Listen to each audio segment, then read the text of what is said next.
Hi everyone, I'm Kenneth Pancho. And I'm Hobby Soros. And I'm Marcus de Vindas. Today, we're going to discuss about the Consumer Act of the Philippines. What is the Consumer Act of the Philippines? This act, consisting of 173 articles divided into 6 titles, establishes the Consumer Act of the Philippines. The policy of the state aims at protecting the interests of the consumer, promote his general welfare, and to establish standards of the conduct for business and industry. Why do this act created?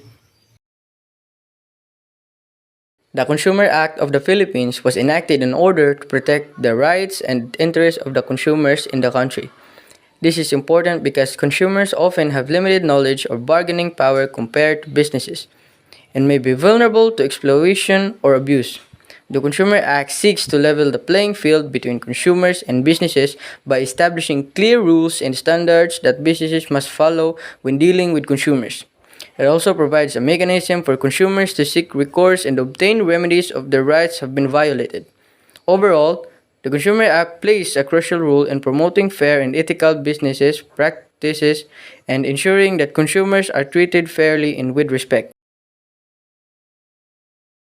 So these are the steps that all consumers should take if he or she has a complaint. First, identify the problem. Identify if you should refund, repair, or replace. Identify what do you think is the way to solve the problem. Second, show proof of purchase. Show proof of purchase such as sales receipt, warranties that will support your complaint. Make sure to keep the receipts every time you buy something. Third, report the complaint. Report the complaint to the proper authority. Explain the problem and tell clearly what action you would like to be taken. Refund, repair, or replacement of the item.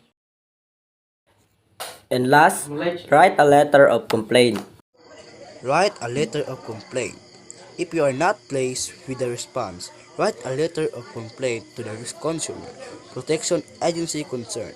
Give the details, state your name and address of the establishment, agent's home you are complaining, the circumstances regarding the complaint including names, dates, place, etc. Enclose supporting documents. So those are the steps that all consumers should take if he or she has a complaint. Identify the problems if you should refunded, repaired, or replaced. Show proof of purchase such as sales receipts. Report the complaint to the proper authority. And lastly, write a letter of complaint. That's all for today's video. Thank you for watching.